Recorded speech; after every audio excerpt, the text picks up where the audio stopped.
Hello everyone, and welcome to the Pisces Guide to Pop Culture.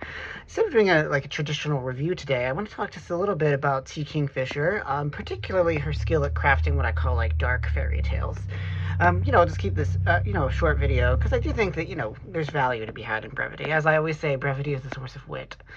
I first met or sort of encountered the work of T. Kingfisher when one of her books was chosen for my local queer book club.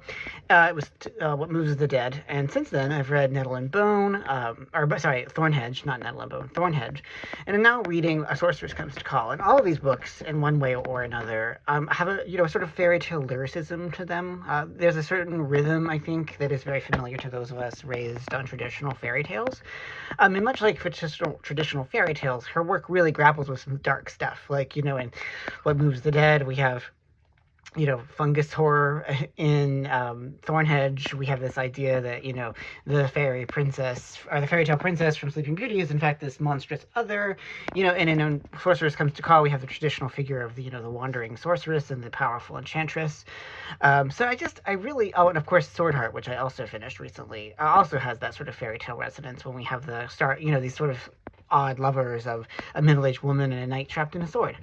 So I think that, T. Kingfisher is really kind of the mistress or the master of this particular genre, and I really enjoy it, and I really enjoy the way that, we have these richly developed characters who I think are more complete than we necessarily see in fairy tales, but nevertheless follow kind of fairy tale logic, and the stories have a sort of fairy tale, as I said, rhythm, and the language is very similar, and of course, grappling with some dark issues is the fairy tale's way.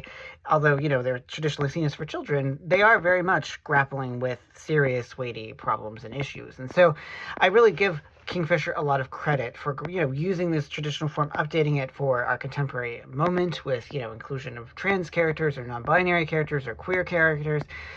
And I think, and making that part of the normalcy of this world. And so I think that, she deserves a great deal of credit. And my only regret really is that I just now kind of discovered her for myself and have been really enjoying her works. As I said, I'm currently reading A Sorceress Comes to Call. She just is so damn good at this. The prose is beautiful and evocative and lush, but without being pretentious. And the characters are lovable, but also sometimes terrible. So I think that, she just nails it. The dark fairy tale is, I think, her genre that she does better than anyone else writing today. And so, if I ever turn my hand to that kind of fiction, that's what I'd like to. If to that kind of fiction, she's the kind of person I would hold up as a model. So, as a whole, the works of T. Kingfisher get the Pisces Guide to Pop Culture seal of approval. So anyway, that's all I have for today. So thanks as always so much for joining me here at the Pisces Guide to Pop Culture. I'm your host, TJ. Take care, y'all.